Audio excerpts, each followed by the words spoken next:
dengan saya.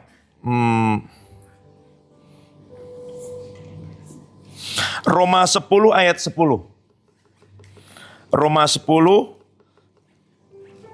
Roma pasal 10 ayat 10. Oke, ini ya, biar nggak lupa, nanti buat catatan ya. Sorry saya. Thank you. Spidolnya di itu tas bagian depan nggak?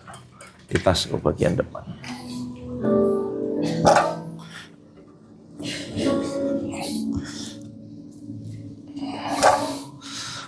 Ya, Roma 10 ayat 10. Udah. Roma 10 ayat 10. Yuk, baca bersama dengan bersuara 2-3. Karena dengan hati orang percaya dan dibenarkan, dan dengan mulut orang mengaku dan amatkan. Jadi ada dua. Satu dengan hati, dua dengan mulut. Dengan hati dan dengan mulut. Kalau kamu percaya dalam hati, ada orang bisa dengar nggak? Nggak. Ya kan? Nggak ada dong. Yang bisa didengar apa? Mulut. Ya kan? Ucapan. Suara. Ya kan? Jadi waktu kamu percaya, gitu ya. Kalau saya bilang begini, masa depanmu indah loh di tangan Tuhan. Percaya? Mana buktinya?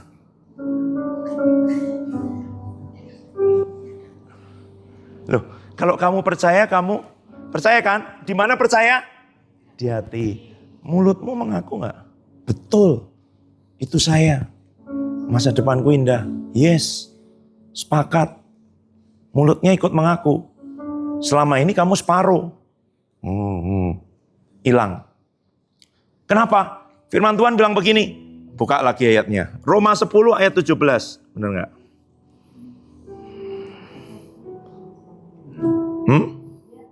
Betul ya? Roma 10 ayat, tunggu. Ya, Alkitab saya Indonesian Literal Translation. Ya, jadi baca bersama 2-3. Jadi iman timbul dari Oke. Iman timbul dari mana? Yang kamu dengar apa? Oke. Yang kamu dengar bentuknya apa? Suara dong. Oke. Nih, coba lihat. Semua lihat ke sini. Semua lihat ke sini. Oke. Bisa kamu dengar? Padahal saya bertindak. Yang kamu dengar kalau saya ngomong. Dengar kan? Kalau ada yang kurang dengar nanti kita berdoa supaya jauh lebih dengar. Enggak apa-apa. Memang kita, Tuhan Yesus bilang apa? Yang tuli mendengar. Yang buta melihat. Yang lumpuh berjalan. Yang sakit sembuh. Itu janji Tuhan. Tapi bagaimana kamu bisa percaya, iman muncul? Karena apa? Dengar. Nah, seringkali kamu hanya dengan hati kamu. Dengan hati apa tadi? Percaya. Dengan mulut. Waktu kamu mengaku yang kamu percaya, telingamu dengar. Waktu telingamu dengar, iman timbul. Waktu iman timbul, kamu jadi lebih percaya lagi. Ya kan? Percaya apa? Tuhan Yesus bisa mengubah hidupmu. Sebagian baru di hati. Apa? Tunggu. Ya. Ya, tunggu. Coba yang tidak dengar suara saya angkat tangan. Nah, ya. Oke ya. Semua dengar? Ya. Waktu coba nih dengar ya. Kamu yang laki-laki, kamu semua ganteng banget. Amin. Yes. Ada yang belum percaya dia ganteng. Masalahnya itu, karena itu dia tidak berkata, ya itu saya, bukan sebelah saya, apalagi depan saya, bukan itu saya. Itu tandanya percaya. Masa sih itu? Mungkin dia ngomong sama orang lain, bukan sama saya. Itu kan. Makanya kamu gak bilang, itu saya. Oke, coba dengar. Semua yang di kantong, di dompetnya, di tasnya ada uang, bangkit berdiri.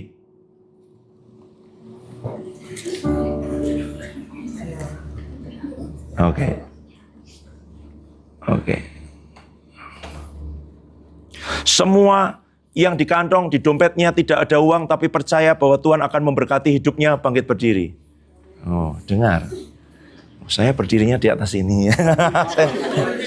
Percaya. Oke, duduk sekarang. Nah itu percaya. Belum ada, gitu ya. Lagi. Semua. Waduh, nggak ada persiapannya ini. Ada bukti nyata. Oke. Nggak ada ya? Ada.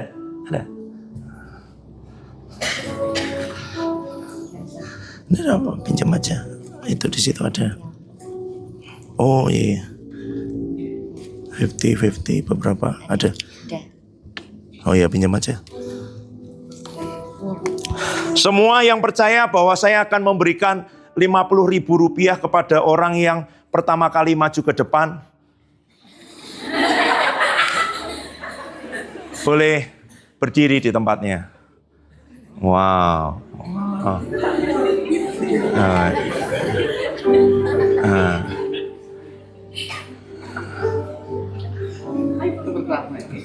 Oke.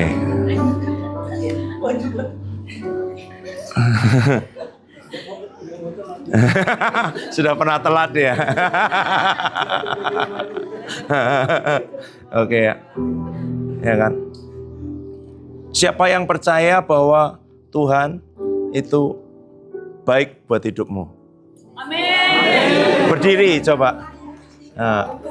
Amin. Ya. Siapa yang percaya Tuhan lebih baik dari saya?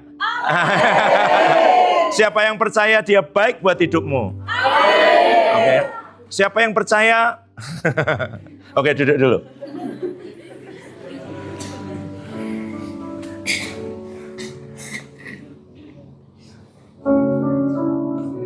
Siapa yang percaya bahwa dia enggak usah berdiri, ya. Dia memberi tanpa syarat. Ada nggak? Kalau orang diterima gini, kamu mau masuk jadi tentara, ada syaratnya nggak? Ada dong. Apanya? Tinggi badan, ya kan?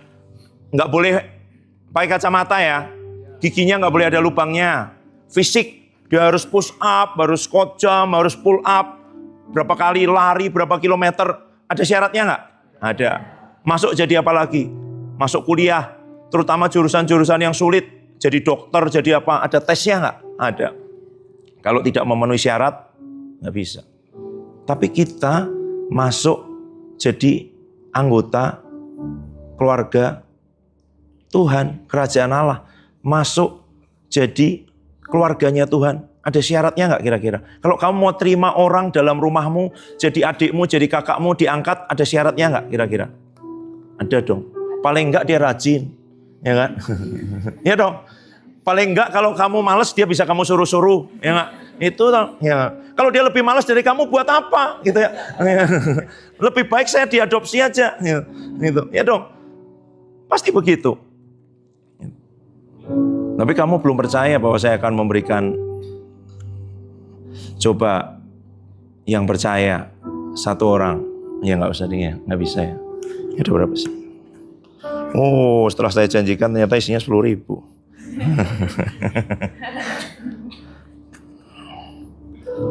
Coba satu orang perempuan yang percaya, mahasiswa baru aja, mahasiswa yang lama udah percaya. Coba mahasiswa baru langsung berdiri, satu orang perempuan yang percaya bahwa di dalam amplop ini ada uangnya dan saya akan berikan uangnya sama kamu. Satu orang perempuan yang percaya, berdiri sekarang, langsung. Ya, maju sini. Siapa namamu? Menghadap ke sana. Noni dari mana? Dari Kupang. Dari Kupang. Oke. Kenapa kok kamu percaya? Kamu kan belum kenal saya. Coba. Percaya karena kan tadi Papi udah kasih tahu kalau di dalam dompet ini ada uang. Oh. Kok kamu percaya bahwa saya akan kasih ke kamu? Percaya ya, pokoknya buktinya kamu maju, ya kan? Itu kan orang percaya. Terima kasih, Tuhan memberkati. Ya. Oh, kalau gini udah percaya semua, saya simpan. Oke ya. Loh, gini loh. seringkali kamu percaya hanya di hati, itu loh. Tapi kamu tidak mengaku dengan mulutmu, maksudnya merespon. Waktu orang berkata, hei, Tuhan punya rencana loh buat hidupmu, sekalipun sepertinya itu hancur, tapi itu ternyata Tuhan sanggup mereka-rekakan ulang untuk jadi kebaikan. Seperti Yusuf yang difitnah sama saudaranya, dimasukkan ke dalam sumur, dijual jadi budak, pergi ke tanah Mesir, ditelanjangi, dijual di pasar budak. Di situ dia dibeli oleh Potifar. Kemudian dia masuk rumah Potifar, mulai dapat kepercayaan. Setelah dapat kepercayaan, kemudian dia difitnah, masuk lagi ke dalam penjara. Bagaimana dia bisa percaya bahwa Tuhan berkata bahwa dia akan jadi seperti bintang, yang bintang-bintang yang lain, bulan bahkan matahari sujud menyembah. Bagaimana dia akan jadi seperti berkas yang berkas-berkas yang lain semua sujud menyembah. Artinya dia akan jadi pemimpin. Jadi pemimpin kenapa kok terus kemudian difitnah, dijual, masuk dalam sumur, pergi ke Mesir tempat yang asing. Dia teriak, firman Tuhan bilang waktu belenggu dipasangkan ke lehernya. Dia berteriak mungkin seperti hidupmu kamu berteriak. Kenapa saya harus pergi sekolah ke tempat ini? Karena kalau kamu memilih, kamu akan memilih ada di tempat yang lain. Ya enggak? Gitu. Kalau kamu memilih, kamu akan memilih ada di tempat yang lain. Kalau kamu bisa memilih. Tapi bagaimana kamu bisa melihat? Kamu harus minta, nanti kamu akan didoakan. Mulai besok, sampai kamu lulus dari STT Sangkakala, kamu akan dengar suara yang berkata kepadamu dan tergantung kamu. Responmu apakah kamu mau berkata begini? Menjawab, ya Tuhan, itu aku Tuhan. Itu kebenaran Tuhan, itu janji Tuhan. Itu buat hidupku, bukan buat tetanggaku, bukan buat orang lain, bukan buat sebelahku, bukan buat kakak kamarku, bukan buat teman sekamarku. Itu buat aku.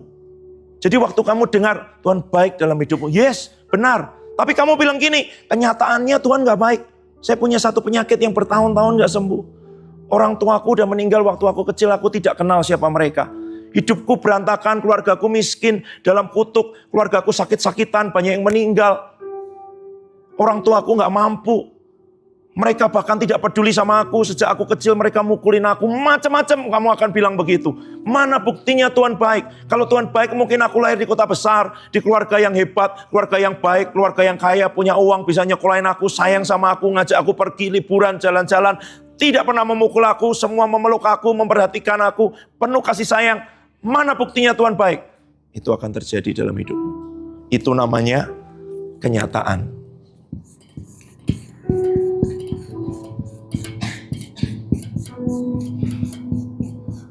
Ya enggak? Apa itu kenyataan? Semua yang kamu lihat dengan mata. Dengan mata. Kamu, ya kan? Benar enggak?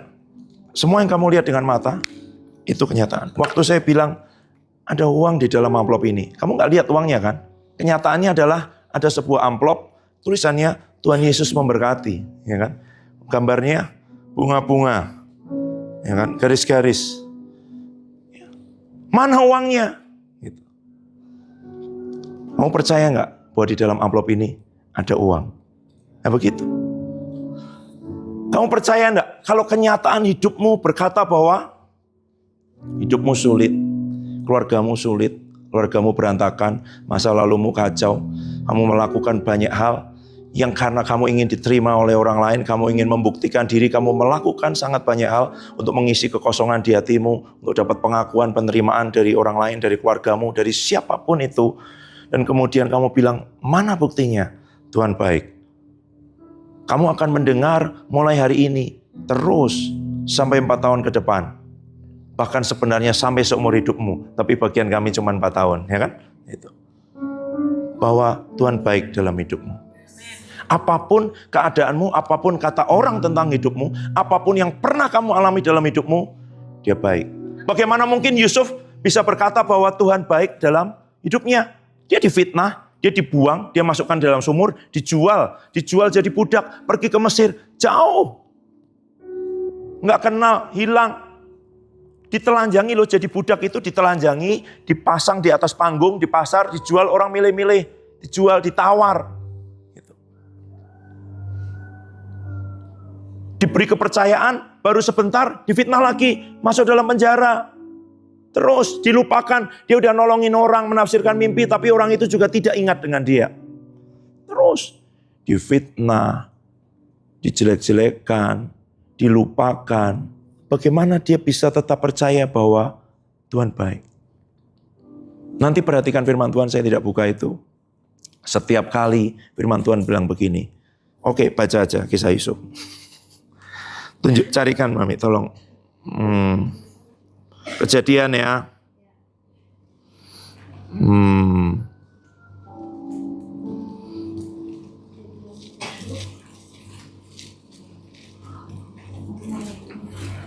Oke, Kejadian 39 ya.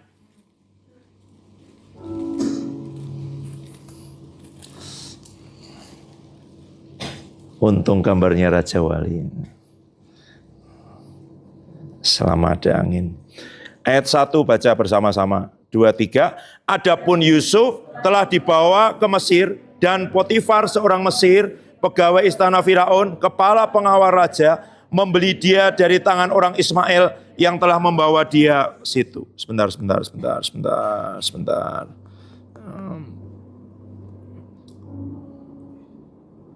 Ya.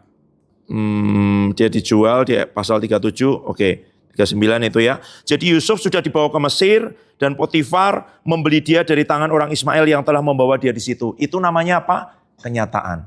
Kenyataan dia difitnah sama saudara-saudaranya. Dia dimusuhi, dia dijual, ya kan? Dia diabaikan, dia sendirian, dia dibawa ke tempat yang jauh, dijadikan budak. Tahu budak? Orang tidak punya hak, terikat, terpaksa.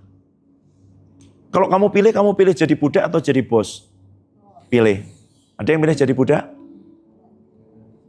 Coba, lu jangan ragu-ragu. Jadi budak sama bos saja kamu ragu-ragu. Saya nggak ragu-ragu. Jadi bosnya bos saya juga mau. Gitu loh. Gitu. Jangan ragu-ragu. Coba budak atau bos? Bos. Oh, gitu. Itu. Nah itu baru bukti bahwa kamu percaya. Karena kamu mengaku dengan mulut. Apa yang kamu percaya di hati. Di hatimu kamu pilih miskin apa kaya? Kaya. Iya, ngomongnya yang keras gitu loh. Kalau dia nanti lebih kaya dari kamu gak boleh iri loh. Loh, ngomongnya aja kamu ragu-ragu, belum percaya. Ya kan? Noni, mestinya dia lebih percaya. Kalau saya tambahin 50 lagi suaranya lebih keras harusnya ya.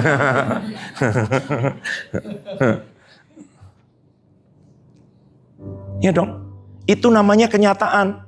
Gitu loh. Apa kenyataan? Semua yang terjadi yang kamu lihat dengan mata, yang kamu alami, yang ada, yang kamu pegang. Setiap kali kamu buka mata, memang ketika dia mimpi, dia lihat bahwa sesuatu terjadi. Dia lihat bahwa nanti dia jadi pemimpin. Nanti semua yang lain akan menyembah. Nanti dia akan mengatur, mengelola semuanya. Karena orang Israel pada waktu itu, gembala domba. Mereka tidak berhubungan dengan gandum, berkas-berkas gandum dengan semuanya. Siapa yang ngatur berkas-berkas gandum? Petani. Berarti ini beda sekali. Di mana? Di antara keluarganya nggak ada yang menjadi petani. Berarti ini sesuatu yang berbeda. Dia punya mimpi itu jadi pemimpin, mengatur semua orang sujud menyembah. Tapi kenyataannya apa? Dijual, ya kan? Dimusuhi, jadi budak, dibawa jauh sekali ke tanah Mesir. Itu kenyataannya. Ingat, kamu punya kenyataan nggak di hidupmu? Ya, punya kenyataan kan? Kenyataan itu ada di pikiranmu, ada di telingamu, berbicara terus. Tidak mungkin terjadi. Kamu tahu diri, lihat keluargamu, lihat keadaanmu, lihat hidupmu. Kamu aja begitu nggak bisa. Kamu aja baca firman nggak pernah. Kamu aja nggak percaya. Kamu aja mau datang ke sini sulit. Terus, itu namanya kenyataan. Coba baca, perhatikan ayat yang kedua, saya yang baca. Ya, apa bunyi ayat kedua? Tetapi Tuhan menyertai Yusuf. Itu yang penting. Kenyataan boleh apapun. Sepertinya jauh dari mimpi. Sepertinya tidak mungkin terjadi. Sepertinya sulit sekali. Bahkan orang berkata itu mimpi. Jangan pernah bermimpi. Kamu terlalu banyak bermimpi. Kamu harus tahu diri.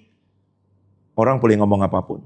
Tapi jangan sampai kamu mengaminkan suara, omongan, kenyataan yang ada di hidupmu. Gitu loh. Kamu selama ini mengaminkan nggak? Tidak kamu suarakan, tapi di hati, benar juga ya, nggak mungkin, nggak bisa aku. Aku kalau tetanggaku mungkin bisa. Kalau coba aku jadi anaknya si bapak itu mungkin bisa. Kalau bapakku mungkin di sana mungkin aku bisa. Kalau orang tuaku lengkap mungkin aku bisa. Kalau orang tuaku mungkin punya sawah yang lebih mungkin aku bisa. Kalau aku bukan anak bungsu mungkin aku bisa. Kalau aku bukan anak sulung mungkin aku bisa. Apapun kamu bilang itu sebagai kenyataan. Tetapi Tuhan menyertai Yusuf. Itu yang kamu harus ingat di hidupmu. Tetapi Tuhan menyertai Noni. Tetapi Tuhan menyertai, saya belum hafal namanya, karena rambutnya semua seragam. Ya. Tadinya tuh biasanya gitu, udah mulai lihat-lihat, begitu rambutnya semua, hilang. Ya kan? Siapa namamu? Ya, kamu. Yes. Rafael, tapi Tuhan menyertai Rafael. Sebelahnya Mance siapa? Hah? Gitu. Siapa Rafa, siapa El? Kamu panggilannya apa? Hah? Farel. Mau dibalik. Kalau kamu? Raf. Hah? Rafa dan El harusnya. Kalau kita panggil Rafael datang dua-duanya. Tuhan menyertai Farel. Tuhan menyertai Rafa. Ini ya, kamu baju hitam. Yes, siapa namamu? Moren. Tuhan, tetapi Tuhan menyertai Moren. Kamu harus ngomong. Keadaan hidupku, siapa namamu? Vira ya? Hah? Vira. Pakai F ya kan? Gitu. Tolong ya, oh nggak ada di sini anaknya ya. Tolong ya bedakan F, V, dan P, ya kan? Gitu ya. Ya gitu. Oke. Lupa. Oke, tapi Tuhan menyertai, ganti Yusuf dengan namamu. Gitu loh. Ayat 1 itu bicara semua kesulitan, semua keadaan, semua masa lalu, bahkan bukan masa lalu, sekarang loh yang kamu hadapi. Nanti mau bayar registrasi aja uangnya belum cukup. Bayar semester 1 harus bayar, bagaimana dengan berikutnya? Bagaimana dengan kebutuhan? Bagaimana? Waktu dijual ke Mesir, Yusuf dompet aja nggak punya, ditelanjangi semua, nggak ada apa-apanya. Tetapi ada yang lebih penting daripada punya sesuatu di kantongmu, di dompetmu, apapun itu. Apa namanya itu? Tetapi Tuhan menyertai. Itu namanya kebenaran. Retreat sudah dimulai hari ini. Ya. Besok saya nggak ngisi sesi lagi. Kebenaran, ya kan? Kebenaran itu berkata begini loh. Orang tuaku miskin, tetapi Tuhanku kaya. Masa laluku gelap, tapi Tuhanku itu terang yang ajaib. Ya dong, apalagi? Aku ini tidak pintar, tapi Tuhan itu sumber hikmat. Apalagi? Miskin, ya. Uangku sedikit, tapi Tuhanku kaya. Lagi, loh ada firmannya nggak? Ada, tapi kalau kamu tidak ngerti firman, kamu tidak pernah dengar firman, kamu akan kalah dengan kenyataan. Karena kenyataan itu bicara tentang isi dompetmu. Isi rekeningmu. Oh, kalau saya tunjukkan isi rekening saya sekarang, wow. Ada kalanya kamu juga wow gitu. Tapi kalau yang hari ini, wow. Gitu. Makanya nggak saya tunjukkan. Kalau yang pas wow yang satunya saya tunjukkan Kak Debbie. Biar dia wow. Gitu. Kalau yang hari ini, belum. Gitu ya. Jadi gimana? Kenapa kok? Ada yang mau 50.000 lagi? Mahasiswa baru? Coba mahasiswa baru aja, laki-laki. Langsung berdiri ke sini. Oh, luar biasa. Percaya dia. Coba, siapa namamu, Nak? Perkenalkan, nama saya Wahyu. Saya dari Kalimantan Tengah. Wow. Kamu asli itu keluarga Kalimantan atau ada dari jauh? Ada di mana? Ibu orang Jawa, bapak saya Dayak. Bapak Dayak, ibunya Jawa. Oke, yes. Wahyu, Tuhan memberkati. Ya, no. Oh, mahasiswa lama harus stok 1 juta. Imannya sudah ada ya kan. Tinggal iman sama Tuhan ya kan gitu. Loh, gitu loh. Wahyu, kok dia percaya ya? Kalau saya mau ngasih dia ya. Padahal dia nggak lihat loh, apa masih ada lagi.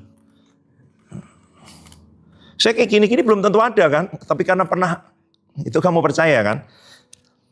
Tetapi Tuhan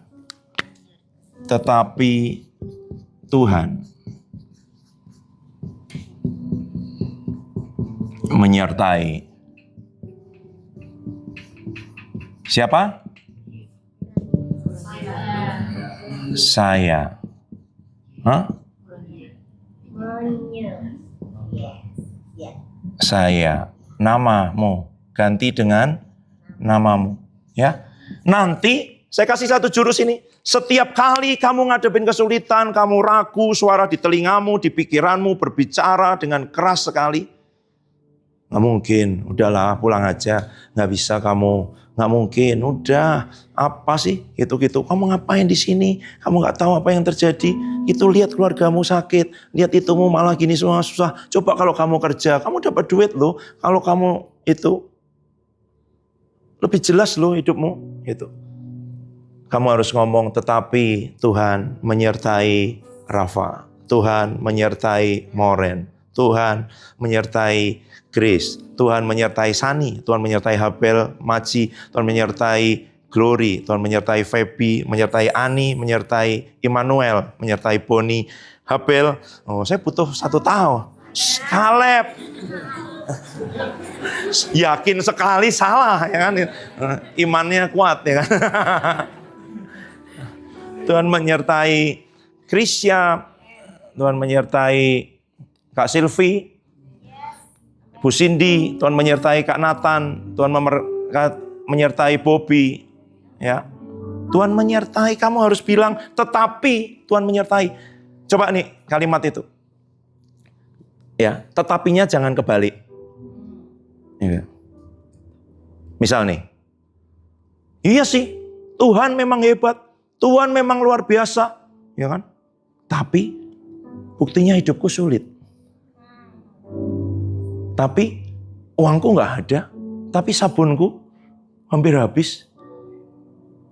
Tapi odolku udah dipencet-pencet. Udah sampai batas air gitu. Tapi rekeningku angkanya nggak ganti-ganti. Tapinya jangan kebalik. Kenyataannya di depan, ya kan? Kamu boleh ngomong kenyataan nggak? Boleh, tapi harus dibungkus dengan kebenaran. Kamu tahu nggak? Siapa yang pernah tahu mutiara? Ada? Mutiara. Mutiara itu hasilnya dari mana? Dapatnya dari mana? Kerang kan? Bukan di tambang, bukan di pohon, bukan kan? Jadi ada binatang namanya kerang, tiram, mutiara. Waktu ada pasir masuk ke dalam mutiara itu, ke dalam kerang itu, ya kan? Sakit nggak? Sakit. Melukai nggak? Melukai. Apa yang dilakukan oleh kerang itu? Bikin story, ya kan? Dunia ini kejam, gitu ya. Semua orang tidak ada yang peduli dengan hidupku. Nah itu kalau langsung. Ada yang kalau nyindir-nyindir gimana, Cak? Sepi di tengah keramaian. Oh, itu mau ngomong tetangganya nggak peduli semua, ya kan gitu. Uang tinggal 3.000 tapi nggak ada yang tahu. Katanya semua peka-peka berdoa, mana buktinya Tuhan? Nggak ada yang Tuhan gerakan. Burung gagak bisa dipakai, janda miskin bisa dipakai. Temanku ini loh kemarin baru dapat traktiran nggak peka sama aku. Doa aja keras. Oh, gitu kan? Itu tindakan kosong. Oh, itu sebenarnya kepingin mengharap temannya nraktir dia, gitu. Jadi waktu ada persoalan, waktu ada tantangan, waktu ada kesulitan, waktu ada sesuatu yang masuk di hidupmu dan sepertinya itu sakit, memang bukan sepertinya, memang itu sakit kan? Bayangin dia lembut sekali loh. Kalau kamu nanti cari di YouTube, kerangnya itu lembut sekali dagingnya itu.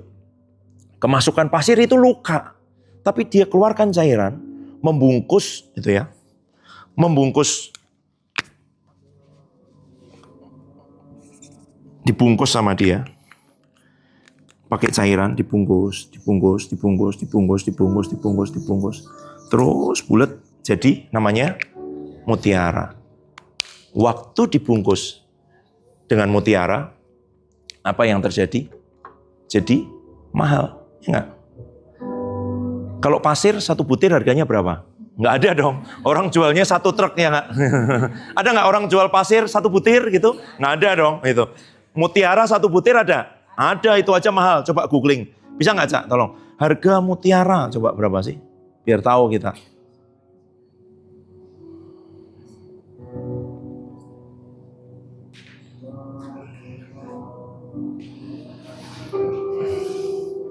Ada nggak? Mutiara, pearl. Mencapai ratusan ribu hingga jutaan rupiah per butir. Oh, per butir, ya kan? Coba harga pasir, gitu.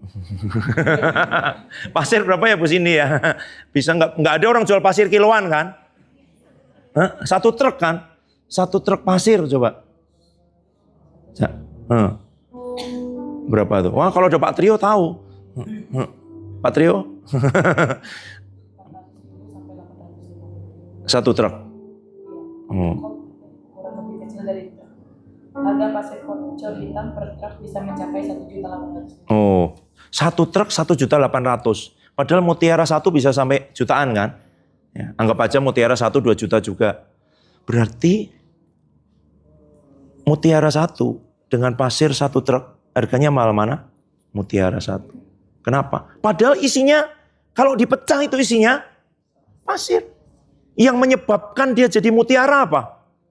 Setiap kali rasa sakit itu datang, dia berkata begini, tetapi Tuhan menyertai aku. Tetapi Tuhan punya rencana buat hidupku. Tetapi rencananya tidak pernah gagal. Tetapi janjinya itu ya dan amin buat hidupku. Tetapi dia itu setia dalam hidupku. Tetapi masa depanku sungguh ada. Orang lain mau ngomong apapun, tapi Tuhan tidak ngomong itu dalam hidupku. Tetapi suara Tuhan harus berbicara lebih keras dalam hidupku daripada suara setan. Dan ketakutan-ketakutan, intimidasi, suara apapun dalam diriku. Tetapi Tuhan menyertai aku. Ya, saya mau cerita tentang satu orang. Lahir di keluarga miskin. Saudaranya 13, ingat saya. 13 bukan sih Kak Oce? 13 ya. 13 bersaudara, lahir di desa, kecil, miskin, ya kan? Minder, merasa karena badannya agak kurang tinggi, pemalu. Papanya udah meninggal waktu dia kecil. Terus gitu. Tapi dia belajar karena ibunya, sejak dia kecil dia dengar ibunya selalu berdoa begini, Tuhan, ibunya kan janda ya, suaminya udah meninggal. Ngomong begini, Tuhan, memang aku miskin. Memang aku seorang janda. Memang aku tinggal di desa. Memang anakku banyak. Tetapi Tuhanku kaya. Tapi Tuhanku sanggup. Tapi Tuhanku bisa. Tapi Tuhan yang menjamin masa depan anak-anakku. Tapi Tuhan yang bisa menyediakan buat hidupku dan anak-anakku. Karena dia dengar itu sejak kecil. Dia praktekkan dalam hidupnya. Dia ngomong begini, memang kenyataan hidup saya berat. Memang saya tinggal di desa. Memang saya pemalu. Memang saya minder. Memang saya nggak pintar ngomong. Tapi setiap kali saya baca firman, setiap kali saya baca Alkitab, kok kata firman tentang hidup saya beda dengan kenyataan hidup saya. Nah kalau kamu tidak baca firman, kamu akan kalah dengan kenyataan. Karena setiap hari kamu lihat itu terjadi. Belum berubah, belum berubah, belum berubah. Tetapi Tuhan menyertai. Kamu harus ngomongin terus. Karena setan rajin. Untuk ngomong di telingamu dan di pikiranmu ngingetin gak bisa. Gak bisa. Pulang aja. Udahlah, mana buktinya? Terus. Gitu. Ada yang jadi bagianmu. Apa? Memperkatakan buat hidupmu sendiri. Percaya dalam hati, mengaku dengan mulut. Nah kalau kamu nggak ngomong dengan mulut, telingamu tidak dengar. Kalau telingamu tidak dengar, imanmu tidak timbul. Gitu loh. Jadi itu gunanya, setiap yang kamu dengar ini nanti kamu perkatakan. Tuhan, tetapi Tuhan menyertai aku. Tetapi Tuhan. Tetapinya di belakang. Dan tetapinya itu Tuhan. Itu namanya kamu sedang membungkus setiap kenyataan itu dengan kebenaran. Dan orang itu namanya Pendeta Adi Sutanto, orang yang mendirikan STT Sangkakala, tempat di mana kamu ada sekarang ini dan akan memulai kehidupanmu 4 tahun ke depan. Orang itu waktu dia mau sekolah teologi, keluarganya tidak mendukung. Keluarganya bilang, kalau kamu gitu, kenapa? Karena beliau udah kuliah kedokteran, udah masuk kedokteran di tahun berapa? 65. Tapi waktu dia dengar panggilan Tuhan dalam hidupnya, dia tinggalkan kuliah itu. Dia masuk sekolah teologi, jadi hamba Tuhan. Keluarganya bilang, kalau kamu mau jadi hamba Tuhan sekolah teologi, kami tidak mau bayari, tidak mau ngomong dengan kamu. Dan dia ngalami sendiri, beliau ngalami sendiri dengan Tuhan 5 tahun, bagaimana Tuhan memelihara hidupnya. Dengan luar biasa. Kemudian bisa lanjut kuliah S2 di Amerika. Pulang ke Indonesia, ceritanya panjang ya. Tapi intinya di situ. Orang yang sama, yang lahir dari desa, keluarga miskin, 13 bersaudara, pemalu, minder, sekarang mendirikan sekolah dan membiayai sekolah ini kira-kira 200 juta setiap bulan. Buat apa? Dari mana itu bisa terjadi? Dari kenyataan yang dibungkus dengan kebenaran. Kalau kamu dari desa, keluarga miskin, tidak punya harapan, bagus. Kamu tidak bisa berharap pada manusia, tinggal berharap sama Tuhan. Saya ketemu orang-orang kaya yang duitnya banyak, semua dia punya banyak, kenalannya banyak, sulit sekali percaya kepada Tuhan. Kamu udah gak ada lagi yang diandalkan kan? Jadi kamu bisa nyanyi, satu-satunya yang ku andalkan, satu-satunya yang ku percaya, Engkau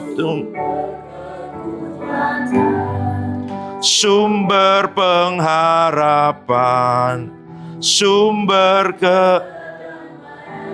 satu-satunya, satu-satunya yang ku andalkan, satu-satunya yang ku percaya. Engkau Tuhan memberkati, Engkau Tuhan memberkati, Tuhan penyembuhku, Tuhan pemulihku, satu-satunya, satu-satunya yang ku andalkan, satu-satunya yang percaya, Engkau sumber kekuatan, sumber pengharapan, sumber satu-satunya,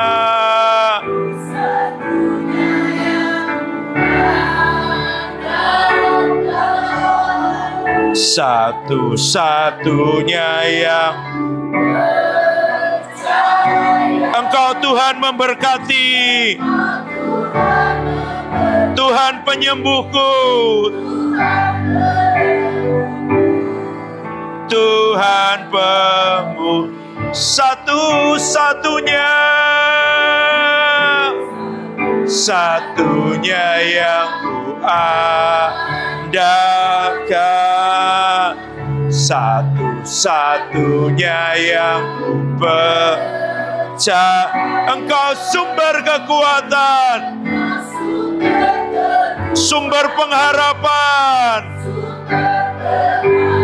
sumber kedamaian, satu-satunya yang ku andalkan,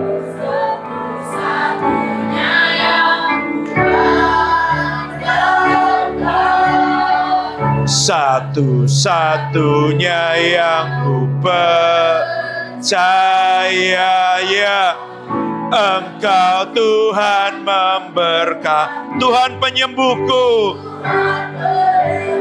Tuhan pemulihku. Oh, satu-satunya yang ku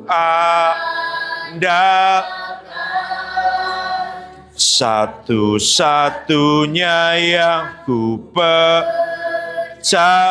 Mari bangkit berdiri, deklarasikan imanmu.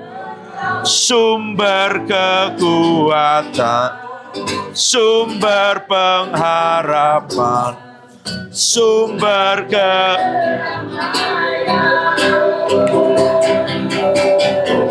satu-satunya yang ku andalkan, satunya yang ku percaya. Engkau Tuhan memberkati, Tuhan penyembuhku, Tuhan pemulihku. Oh, satu-satunya, satunya yang ku ada, satu-satunya yang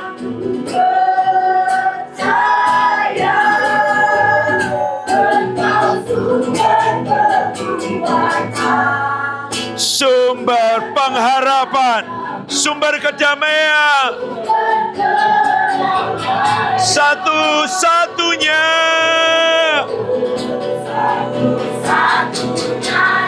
ku andalkan, satu-satunya yang amin.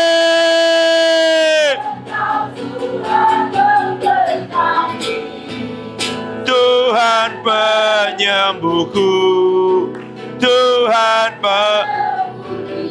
Engkau Tuhan memberkati, Tuhan penyembuhku, Tuhan Engkau Tuhan memberkati, Tuhan penyembuhku, Tuhan Aku punya Tuhan yang besar, yang telah berjanji dan sanggup menggenapi imanku, bersepakat percaya kuasanya. Ku terima sekarang, amin. Yes Lord, aku punya Tuhan yang besar, yang telah berjanji dan sanggup menggenapi imanku, bersepakat percaya kuasanya. Ku terima sekarang kemenangan dari Yes Lord. Punya Tuhan yang besar, yang telah berjanji dan sanggup menggenapi imanku, percaya kuasanya. Ya. Ini kasih mereka salah satu untuk bagi.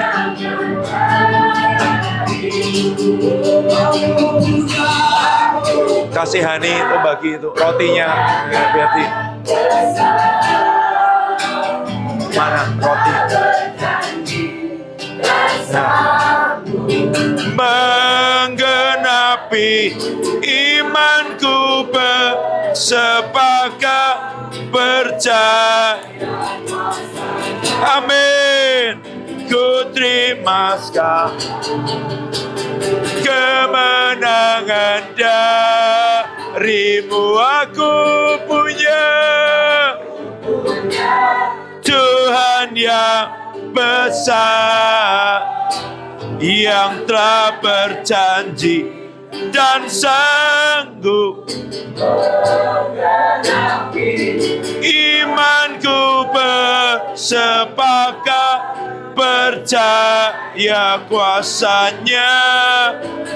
Ku terima sekarang kemenangan Yes Lord, punya Tuhan yang besar dan sang menggenapi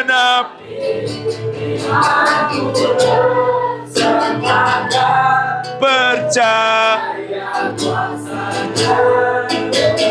ku terima sekarang kemenangan dari Tuhan, ku punya Tuhan yang besar yang telah berjanji dan sanggup menggenapi imanku bersepakat